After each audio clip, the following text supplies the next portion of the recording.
नमस्कार, मैं हूं गुमान सिंह। आप है मेरे साथ नव एकेडमी में।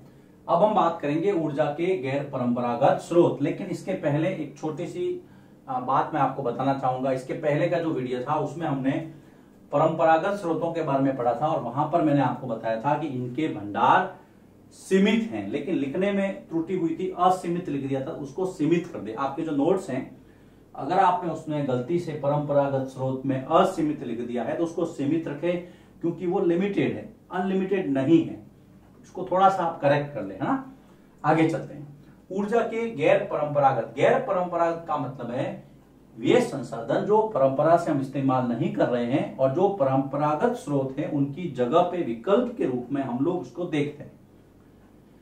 ये हमारे लिए बहुत हेल्पफुल है, क्योंकि जो परंपरागत स्रोत है वो सीमित है, उनके लिमिटेड जो डिपॉजिट्स हैं, निक्षेप हैं, भंडार हैं, उसकी जगह पे हम इनको इस्तेमाल कर सकते हैं। एक तरह से इनको हम रीन्यूएबल रिसोर्सेज भी कह सकते हैं, क्योंकि ये रीन्यू होते हैं, इनका हम बार बार इस्तेमाल कर सकते हैं। तो इसके बारे में कुछ बातें हम लिख लेते हैं कि ये जो है वो परंपरागत स्रोतों के विकल्प हैं। परंपरागत जिनके भंडार सीमित हैं उनके विकल्प हैं। विकल्प के रूप में देखते हैं हम परंपरागत स्रोतों के विकल्प के रूप में हम इनको देख रहे हैं। वो नहीं तो यही सही। इनके भंडार असीमित हैं, यहां पर हम असीमित लिखेंगे। इनके जो भंडार हैं, जो डिपॉजिट्स और निक्षेप हैं, वो असीमित हैं। आप कितना भी इस्तेमाल कीजिए, ये खत्म होने वाले नहीं है। इनका हम बार बार उपयोग कर सकते हैं। तो देखिए, इनका बार बार उपयोग किया जा सकता है। बार बार उपयोग किया जा सकता है। 3 आपको इसकी विशेषताएं छोटे छोटे जो वाक्य है उसके अंदर याद रखनी है, और बिल्कुल सरल है, इसमें कहीं कोई वो इफ बट नहीं है। अब हम बात करते हैं, सबसे पहला जो इसके अंदर दिया है प्रकार, वो है सौर ऊर्जा या सोलर एनर्जी। नाम से स्पष्ट है कि सूर्य से मिलने वाली जो ऊर्जा है उसको हम सौर ऊर्जा कहेंगे, जिसको आप सोलर एनर्जी कहते हैं। सोलर एनर्जी सूर्य से प्राप्त ऊर्जा। बहुत गर्मी लगती है तो हम कहते हैं अरे यार गर्मी बहुत ज्यादा है, क्या करें। लेकिन आपने सोचा है कि इसका उपयोग हम विद्युत उत्पन्न करने में, खाना पकाने में, और भी ऊर्जा या शक्ति प्राप्त करने के अंदर बहुत बार करते हैं। और आज वे देश जो उष्ण कटिबंध में क्षेत्र में स्थित है, जहां पे सूरज की गर्मी ज्यादा है, वहां पर तो इसको बहुत अच्छे विकल्प के रूप में देखा जाता है। राजस्थान के पश्चिमी इलाके, जैसलमेर, बाड़मेर, जोधपुर, ऐसे वो इलाके जहां सूरज की गर्मी बहुत ज्यादा पड़ती है, वहां पर तो बड़े बड़े सोलर प्लांट भी लगाए गए हैं। तो जानते हैं इसके। तो सूर्य से प्राप्त ऊर्जा का जब आप उपयोग विद्युत उत्पादन वगैरह या और भी अन्य कार्यों में कहेंगे तो उसको हम सोलर एनर्जी के रूप में डिफाइन कर सकते हैं। किस किस में उपयोग होती है? एक तो इनसे सौर सेल जो होते हैं, वे सेल जो सूरज की गर्मी से चलते हैं, उसका उपयोग किया जाता है विद्युत उत्पन्न करने में, है ना। सौर सेलों में विद्युत प्राप्त करने के लिए उपयोगी। सौर सेलों में विद्युत प्राप्त करने के लिए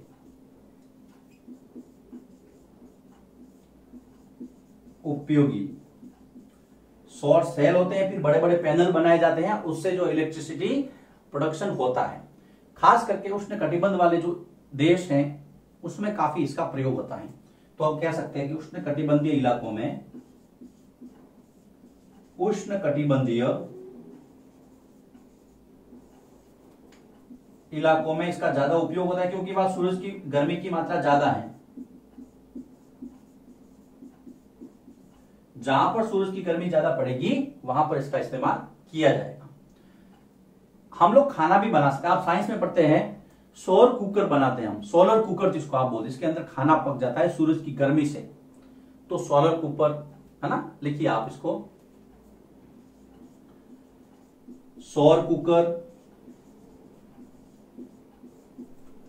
सोलर ड्रायर, ये सारे उपकरण हैं। ये सारे उपकरण हैं जो सूरज की गर्मी से चलते हैं और इस एनर्जी को हम यूज कर रहे हैं। जो ट्रैफिक सिग्नल्स होते हैं, आपने जमीन पे लाइटें वगैरह लगती हुई देखी होगी, है ना, वो सब क्या है, वो यातायात संकेतक है। ट्रैफिक सिग्नल जिसको आप बोलते हैं, वो भी सूरज की गर्मी से जो इलेक्ट्रिसिटी प्रोडक्शन होता है उसके माध्यम से चलती है, यातायात संकेतक। घरों में बिजली, घरों में बिजली आदि में उपयोग,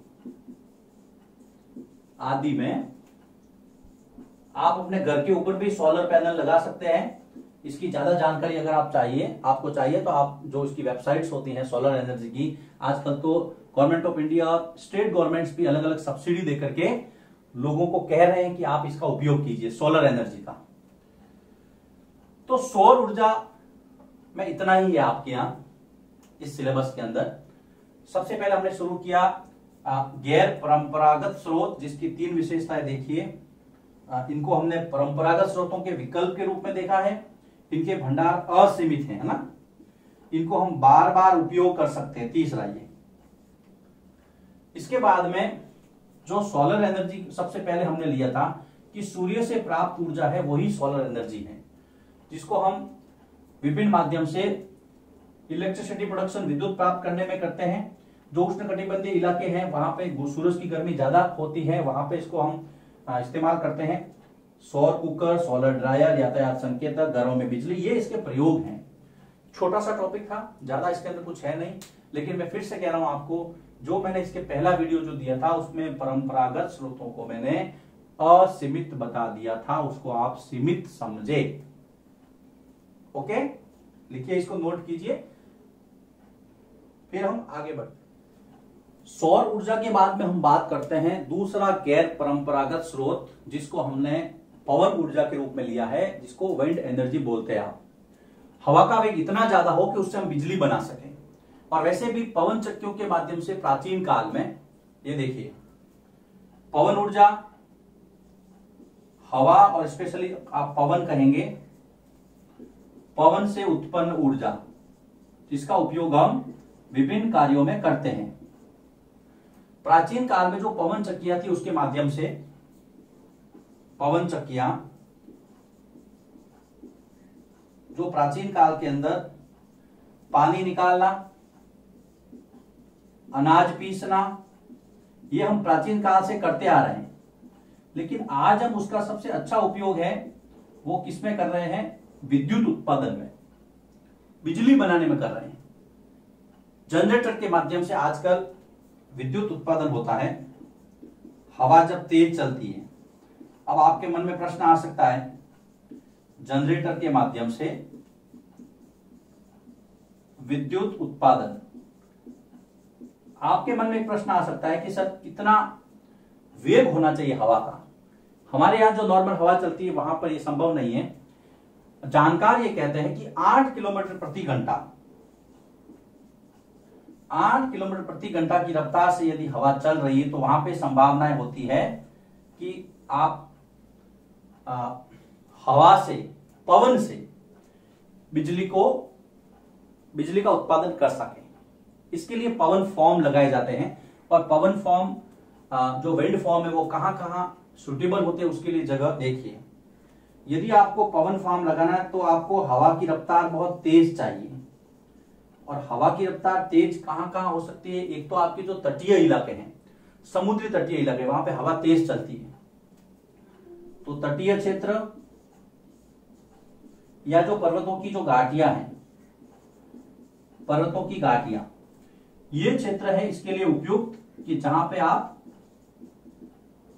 पवन फॉर्म लगा सकते हैं, पवन चक्कियां लगा करके आप वहां पे जनरेटर के माध्यम से बिजली उत्पन्न कर सकते हैं। हवा का वेग जहां पे ज्यादा होता है, तटीय क्षेत्रों में भी और पर्वतों की घाटियों में भी।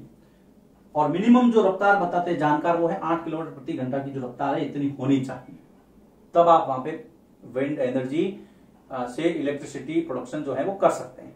बहुत सारे देश ऐसे हैं जो इस मामले में खुद को सौभाग्यशाली समझते हैं या बहुत ज्यादा उन्होंने काम किया इसके ऊपर, ज्यादा वहां पे इसका उपयोग वो कर रहे हैं। जैसे कि नीदरलैंड है, जर्मनी है, डेनमार्क है, नीदरलैंड, जर्मनी, डेनमार्क, ये ऐसे देश हैं। यूके, यूएसए, स्पेन, बहुत सारे नाम हैं, आप लिख सकते हैं। यूके, यूएसए, स्पेन इत्यादि जो देश हैं वो इसके अंदर अपना वजूद अच्छा रखते हैं। कहने का मतलब ये है कि उनके पास इस मामले में रिसोर्सेज है। पवन ऊर्जा के बाद में अब हम बात करते हैं परमाणु ऊर्जा की, एटॉमिक एनर्जी। आज के समय में सबसे बेहतर अगर ऊर्जा का स्रोत अगर वैज्ञानिक देखते हैं तो परमाणु ऊर्जा। हालांकि इसके बहुत सारे डिमेरिट्स भी है, लेकिन फिर भी अगर आपको शक्ति संपन्न होना है, ऊर्जा संपन्न होना है, तो आपको परमाणु ऊर्जा के साथ जाना पड़ेगा। एटॉमिक एनर्जी, जो रेडियो एक्टिव पदार्थ होते हैं, इसके अंदर रेडियो सक्रिय पदार्थ कहते हैं हिंदी में, रेडियो सक्रिय पदार्थ। और खास करके दो पदार्थों का नाम आता है, प्रश्न आता है कई बार कि परमाणु ऊर्जा के लिए कौन कौन से रेडियो एक्टिव पदार्थ जो हैं वो ज्यादा हेल्पफुल या ज्यादा जरूरी है। तो यहां पर यूरेनियम और थोरियम, आपको दोनों नाम याद रखने हैं, यूरेनियम और थोरियम। इन दो के माध्यम से परमाणु ऊर्जा का उत्पादन किया जा सकता है या जाता है। ये परमाणु ऊर्जा के लिए आपको एक तो चाहिए नाभिकीय रिएक्टर, याद रखना ये शब्दावली। जब नाभिकीय रिएक्टर में इन दोनों पदार्थों को इस्तेमाल किया जाता है, यूरेनियम और थोरियम को, तो एक प्रक्रिया होती है जो साइंस में आप पढ़ते हैं, नाभिकीय विखंडन। नाभिकीय विखंडन की प्रक्रिया होती है और नाभिकीय विखंडन से बहुत सारी ऊर्जा मुक्त होती है, ऊर्जा का उत्पादन होता है। तो आपको इसमें दो चीजें ध्यान रखनी है। परमाणु ऊर्जा के लिए आपको यूरेनियम और थोरियम की आवश्यकता है। उसके बाद में आपको रिएक्टर चाहिए, नाभिकीय रिएक्टर। नाभिकीय रिएक्टर में प्रक्रिया कौन सी होगी, साइंस में आप पढ़ते हैं, नाभिकीय विखंडन की प्रक्रिया होगी, जिससे बहुत सारी ऊर्जा मुक्त होती है। और उसके बाद में आपको बिजली उत्पन्न करो या और भी इसका आप इस्तेमाल कर सकते हैं। तो नाभिकीय रिएक्टर में नाभिकीय विखंडन की प्रक्रिया से ऊर्जा प्राप्त होती है एटॉमिक एनर्जी के अंदर। भारत के अंदर इसके बहुत सारे केंद्र है, जिसकी मैं एक लिस्ट बनाऊंगा अभी, और कहां कहां पे इसके सेंटर बने हुए हैं। लेकिन इसके पहले आप इसको नोट कर लीजिए तो अच्छा है, क्योंकि मैं इसको भी रब करने जा रहा हूं। लेकिन इसमें हमने देखा था पवन ऊर्जा, पवन ऊर्जा हवा या पवन से उत्पन्न ऊर्जा है। प्राचीन काल में पानी निकालना, अनाज पीसना, दोनों काम होते थे। अभी वर्तमान में जनरेटर के माध्यम से विद्युत उत्पादन होता है, लेकिन हवा की जो स्पीड है वो मिनिमम इतनी होनी चाहिए। पवन फार्म कहां कहां लग सकते हैं, समुद्री तटीय इलाके और पर्वत घाटियों में, जहां पे हवा की स्पीड बहुत ज्यादा होती है। ये वो देश है जहां पे पवन ऊर्जा के मामले में काफी अच्छा काम हुआ है। उसके बाद में हमने गैर परंपरागत स्रोतों में अगला जो टॉपिक लिया था वो था परमाणु ऊर्जा का, एटॉमिक एनर्जी का, जिसके अंदर आपको यूरेनियम और थोरियम दो नाम याद रखने हैं। नाभिकीय रिएक्टर में नाभिकीय विखंडन की प्रक्रिया द्वारा ऊर्जा प्राप्त की जाती है। अब हम बात करेंगे परमाणु ऊर्जा के भारत के अंदर महत्वपूर्ण केंद्रों की। लिखिए इसको, फिर मैं आगे बढ़ता हूं। परमाणु ऊर्जा के अगर मुख्य केंद्रों की बात की जाए, लेकिन उसके पहले यूरेनियम और थोरियम के भंडार। तो देखिए भारत के अंदर, भारत में एक तो राजस्थान और दूसरा है झारखंड। याद रखना आप दोनों स्टेट, राजस्थान और झारखंड के अंदर यूरेनियम के भंडार हैं। यूरेनियम मिलता है, यूरेनियम के निक्षेप ही यूरेनियम के भंडार हैं। और केरल के अंदर, केरल में एक विशेष प्रकार की मोनोजाइट रेत है, मोनोजाइट बालू, मोनोजाइट बालू, वहां पे आपको थोरियम के भंडार मिलेंगे। तो यूरेनियम और थोरियम भारत में कहां कहां मिलता है, इसको आपको जानकारी होनी चाहिए। अब हम एक सूची बना लेते हैं, कुछ आपके सिलेबस में भी दी है और जानकारी के लिहाज से भी ज्यादा महत्वपूर्ण है। परमाणु केंद्र, सबसे पहले हम बात करते हैं पहला परमाणु केंद्र तारापुर, महाराष्ट्र। तारापुर, तारापुर महाराष्ट्र के अंदर। तारापुर के बाद में हम चलते हैं तमिलनाडु, महाराष्ट्र से नीचे की तरफ कलपक्कम। आप सूची बनाते रहिए मेरे साथ। कलपक्कम तमिलनाडु। उसके बाद में केगा कर्नाटक। 3 हो गए आपके, महाराष्ट्र, तमिलनाडु और कर्नाटक। तीनों हमने दक्षिण भारत के लिए। अब हम उत्तर भारत की तरफ चलते हैं, तो वहां पे उत्तर प्रदेश के अंदर नरोरा, नरोरा उत्तर प्रदेश में। और उसके बाद में कोटा के अंदर, जो कि राजस्थान में है, राणा प्रताप सागर के नाम से बना हुआ है। ये 5 आपको पता रखना है। ये क्या है? परमाणु केंद्र है ना, परमाणु ऊर्जा के केंद्र। आप यहां लिख सकते हैं परमाणु ऊर्जा केंद्र। ये 5, ये सब दिए हुए आपके सिलेबस में, इसलिए आपको पता रखना है। परमाणु ऊर्जा केंद्र इतना ही दिया है, वापस देख लीजिए इसको। भारत के अंदर परमाणु ऊर्जा के क्षेत्र में अगर हम कच्चे माल की बात करें, यूरेनियम और थोरियम की रेडियो एक्टिव जो पदार्थ हैं, तो राजस्थान और झारखंड में यूरेनियम और केरल के अंदर थोरियम विशेष प्रकार की मोनोजाइट बालू में पाया गया है। फिर आपको देखिए, तारापुर से हम शुरू करते हैं नंबर 1 से। कलपक्कम, केगा, नरोरा और कोटा, ये सारे परमाणु केंद्र, परमाणु ऊर्जा के केंद्र है भारत के अंदर। इसके बाद में हम बात करते हैं जियोथर्मल पावर, जिसको आप कहते हैं भूतापीय ऊर्जा। भूतापीय ऊर्जा, जियोथर्मल पावर। भू का मतलब जमीन, ताप का मतलब ऊष्मा से है। जमीन के अंदर की ऊष्मा को जब आप इस्तेमाल करेंगे ऊर्जा के विकल्प के रूप में, तो उसको हम भूतापीय ऊर्जा कहते हैं, जियोथर्मल पावर। पृथ्वी से प्राप्त की जाने वाली तापीय ऊर्जा, क्योंकि भू है ना जमीन, तो सीधा आप लिखिए पृथ्वी से प्राप्त की जाने वाली ऊष्मा या ऊर्जा।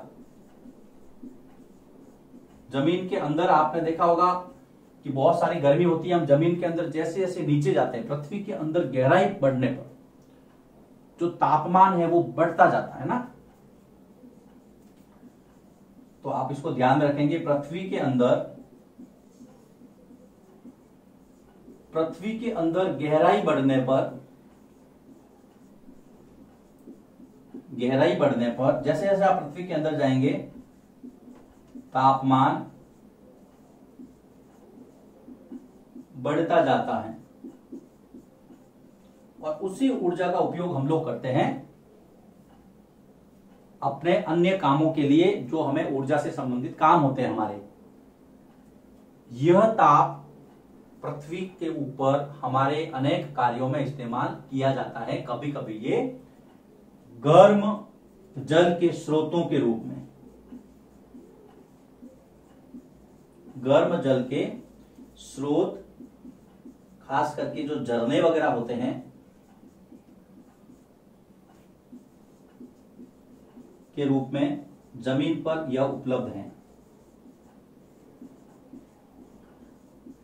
जमीन पर उपलब्ध है। गुजरात, दक्षिण गुजरात के अंदर एक जगह है उनाई करके, मैं वहां गया हूं। तो उनाई के अंदर क्या है कि गर्म पानी का एक झरना है, वहां से गर्म पानी निकलता है उस जगह से। तो जैसे आप चावल लेके गए, चावल को पोटली में बांधा और अंदर डाला, थोड़ी देर के चावल पक जाते हैं।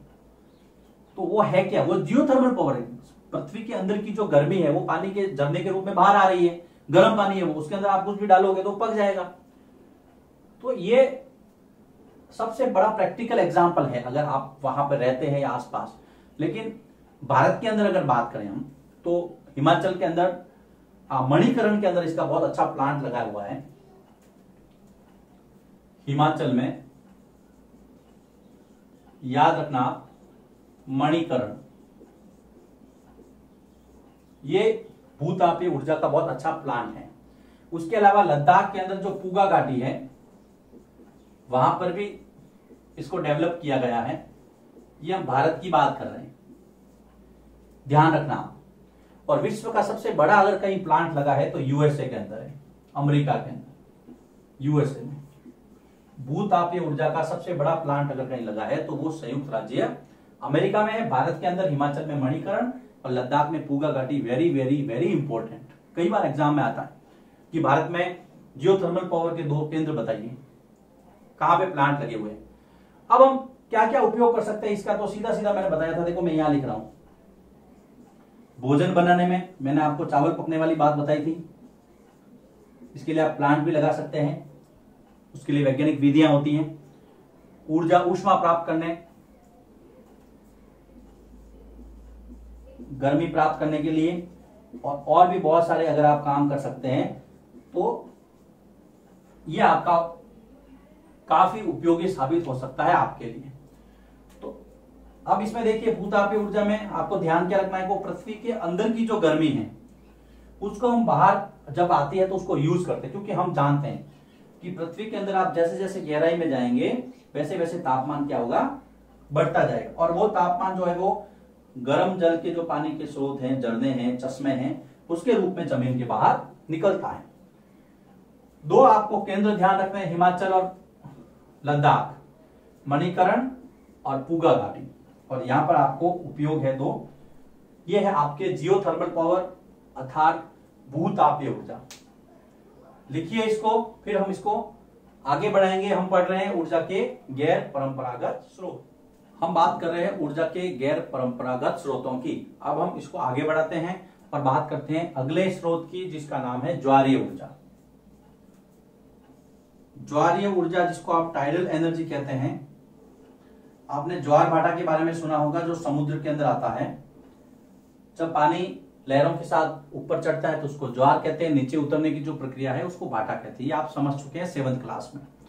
लेकिन उस प्रक्रिया से भी हम विद्युत उत्पादन कर रहे हैं, साइंस इतना आगे बढ़ चुका है। तो ज्वार से उत्पन्न ऊर्जा को हम ज्वारीय ऊर्जा कहते हैं। समुद्र में आता है, ध्यान रखना, कहीं इसको ज्वार की फसल मत समझ लेना आप, है ना। ज्वार से उत्पन्न या प्राप्त की गई ऊर्जा, ना, ज्वार से उत्पन्न ऊर्जा को ज्वारीय ऊर्जा का नाम दिया गया है। ज्वारीय ऊर्जा कहते हैं। सबसे पहली बात इसको आपको ध्यान में रखना है। कई बार प्रश्न आता है सीधा सीधा, ज्वारीय ऊर्जा से क्या समझते हैं। तो ज्वार से जो ऊर्जा उत्पन्न होती है उसको हम ज्वारीय ऊर्जा कहते हैं। समुद्र के अंदर जब पानी तीव्र वेग से ऊपर चढ़ता है और नीचे उतरता है तो वो ज्वार भाटा कहलाता है। समुद्र का जो मुहाना होता है, जहां पे जो नदी है वो समुद्र से मिलती है, वो संकरा मुहाना होता है। सो समुद्र के संकरे मुहाने पर बांध बनाया जाता है। तो यहां पर आप लिखेंगे समुद्र के संकरे मुहाने पर। संकरे मुहाने का मतलब यह है कि जहां पर जो जगह छोटी हो तो जो पानी आएगा उसका वेग तेज होगा, अगर जगह बड़ी होगी तो पानी का वेग धीमा हो जाता है। लेकिन जो ज्वार आएगा तो समुद्र के संकरे मुहाने पर बांध बनाया जाता है, जिसको आप डैम बोलते हैं। बांध बनाकर ज्वारीय ऊर्जा प्राप्त की जाती है। अब कैसे होती है इसको समझना आप। ज्वारीय ऊर्जा प्राप्त की जाती है। अब कैसे की जाती है, एक बार पानी की लहरें आएगी और फिर दूसरी बार जाएगी। तो जब उच्च ज्वार होगा, जब पानी का चढ़ाव होगा, उसको हम कहते हैं उच्च ज्वार। तो उच्च ज्वार से बांध में स्थित टरबाइन को घुमाया जाता है। उच्च ज्वार से बांध में स्थित टरबाइन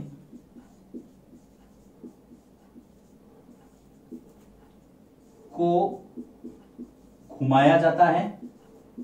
और जब वो पानी वापस जाता है तो उसको हम कहेंगे निम्न ज्वार, लो टाइड। हाई टाइड लहरें ऊपर चढ़ेगी, नीचे जाएगी तो लो टाइड। तो निम्न ज्वार का उपयोग विद्युत उत्पादन में होता है। यह प्रश्न कई बार आता है कि ज्वारीय ऊर्जा में कौन सा ज्वार उपयोगी है। निम्न ज्वार का उपयोग विद्युत उत्पादन में किया जाता है। विद्युत उत्पादन में किया जाता है। ये है टाइडल एनर्जी आपके। ज्वार भाटा जिसको आप बोलते हैं उच्च ज्वार और निम्न ज्वार, और जो निम्न ज्वार है उससे विद्युत उत्पन्न की जाती है, उच्च ज्वार से टरबाइन घूमता है, ये निम्न ज्वार, इससे इलेक्ट्रिसिटी प्रोडक्शन होगा, और जो उच्च ज्वार है उससे क्या टरबाइन घूमेगा। संकरा जो मुहाना होता है समुद्र का, संकरा मुहाना, वहां पर बांध बना करके ज्वारीय ऊर्जा प्राप्त की जाती है। जब आप ज्वार से ऊर्जा प्राप्त करेंगे टाइड से, तो उसको हम कहेंगे टाइडल एनर्जी। भारत के अंदर जो कच्छ की खाड़ी है वहां पर इसका केंद्र विकसित किया गया है। भारत में कच्छ की खाड़ी, कच्छ नहीं देखा तो कुछ नहीं देखा, है ना।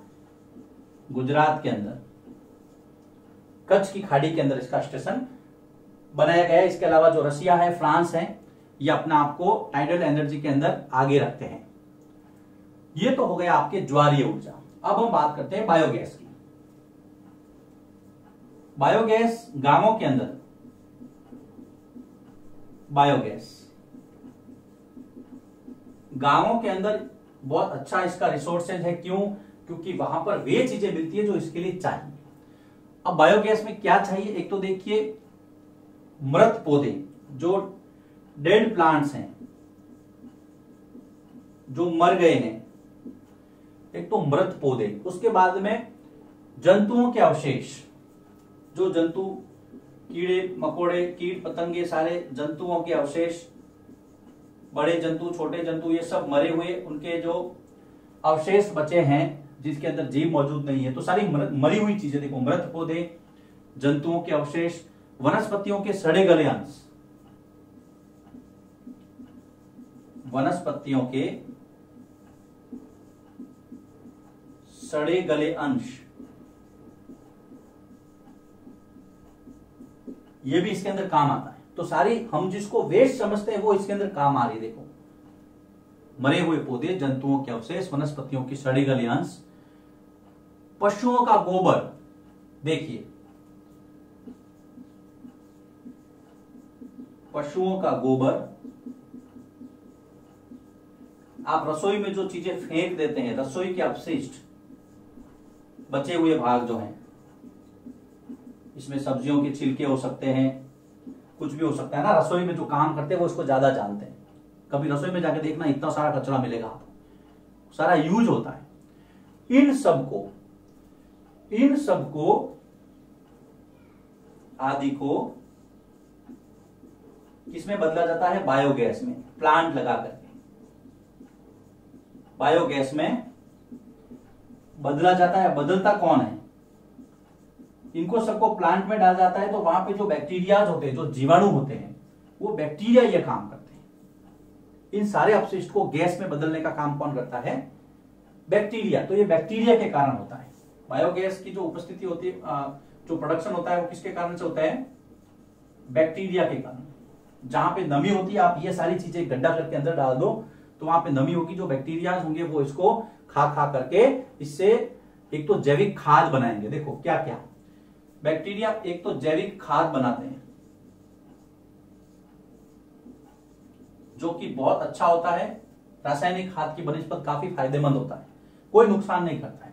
ये सारी चीजें अगर आपके पास है तो आप उससे जैविक खाद बना सकते हैं, बायोगैस का प्रोडक्शन हो सकता है। ये करने वाले कौन है? सारे के सारे बैक्टीरिया हैं।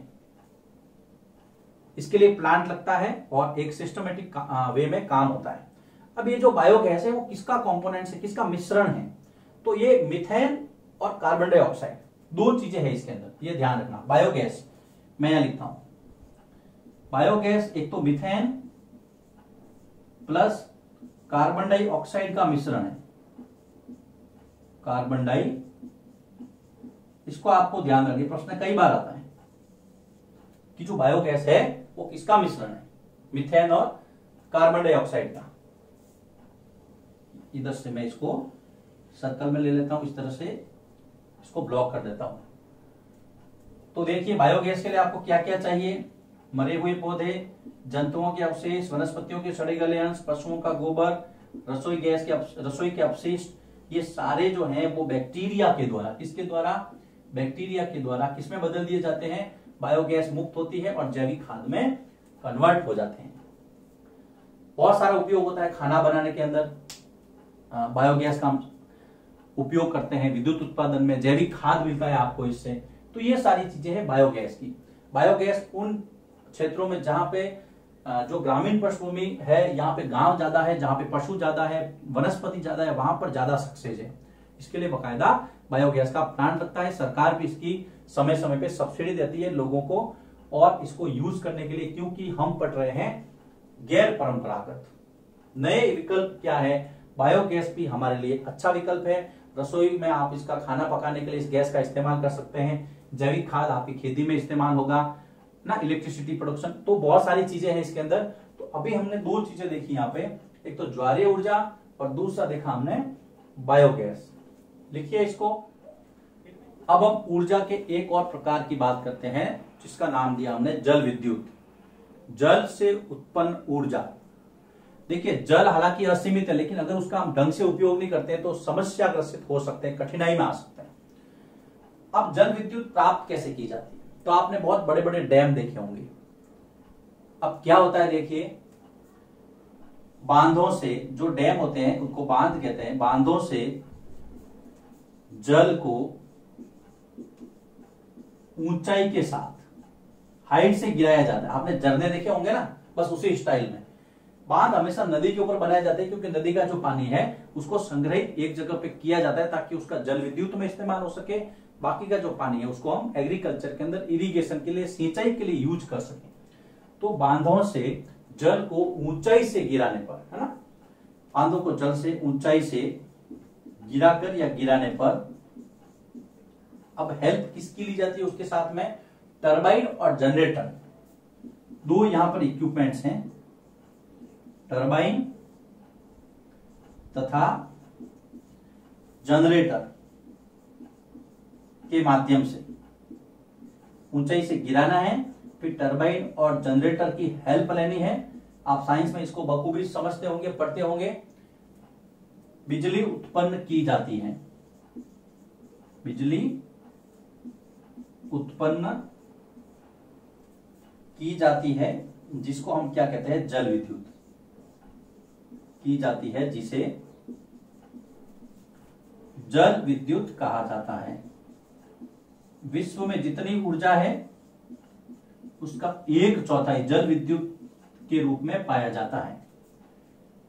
यह बात आप ध्यान रखना, विश्व की संपूर्ण ऊर्जा का 1/4, 1/4 भाग, 1/4 भाग ऊर्जा का जल विद्युत के रूप में हम इस्तेमाल करते हैं। तो क्योंकि जल हमारे पास बहुत है, नदियां जो हैं वो वर्ष भर बहती रहती है, तो उसके ऊपर बांध बना करके हम लोग बिजली पैदा करते हैं और उसका काम अलग अलग विभागों के लिए इस्तेमाल किया जाता है। यह है आपके जल विद्युत। बहुत सारे देश ऐसे हैं जो जल विद्युत के मामले में आगे हैं, जैसे पराग्वे है, नॉर्वे इसके अंदर सबसे पहला स्थान रखता है, ब्राजील है, चीन है। लेकिन अगर हम भारत की बात करें तो भारत में बहुत सारी परियोजनाएं चल रही, कुछ के नाम हैं जैसे सलल जल विद्युत परियोजना, सलल जल विद्युत परियोजना, वो है जम्मू कश्मीर में।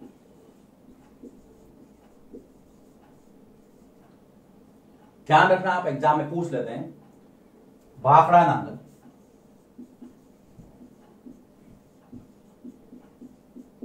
भाखड़ा नांगल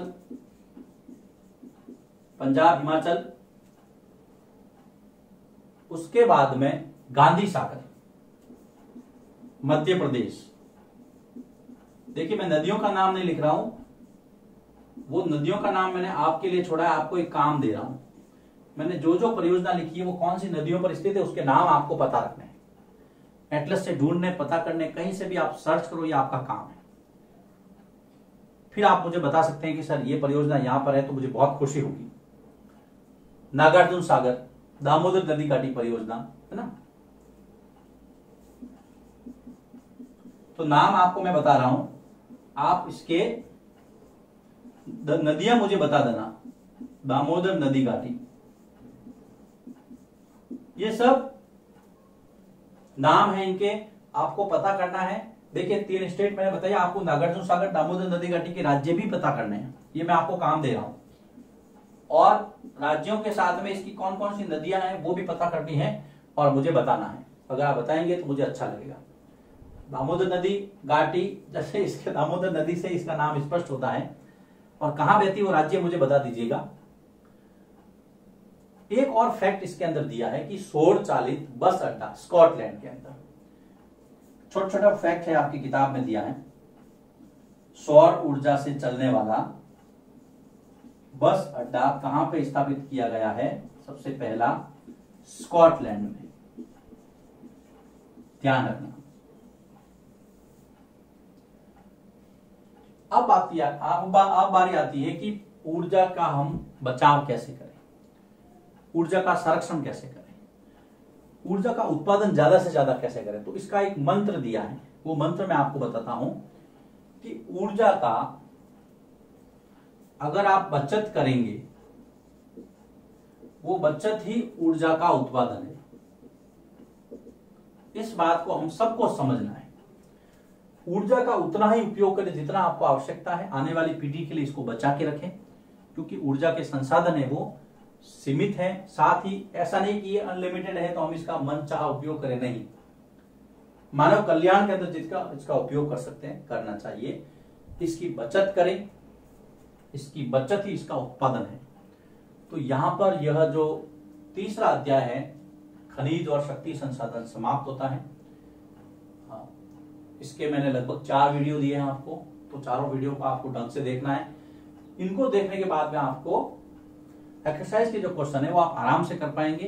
अगर इसके अंदर थोड़ा बहुत भी कोई मिस्टेक रहा है तो मैंने उसके लिए आपको उसको करेक्ट भी किया है, आपको बता दिया है, तो कोई इससे चिंता वाली बात नहीं है। लेकिन मैं समझता हूं इन चारों वीडियो को देखने के बाद में आपको काफी अच्छा महसूस होगा, इसमें कोई भी समस्या नहीं रहेगी आपको। ये थोड़ा कीवर्ड्स है, इसको ध्यान में रखना है ना। 1/4 भाग संपूर्ण ऊर्जा का जल विद्युत से आता है स्कॉटलैंड में। ये तीनों का तो मैंने बता, आप इसके दोनों के राज्य और नदियां बता करके मुझे बताना। सलल जम्मू कश्मीर के अंदर है, ठीक है। तो अब हम इस चैप्टर को यहीं पे समाप्त करते हैं। आपसे मुलाकात होगी अगले वीडियो में एक नए चैप्टर के साथ।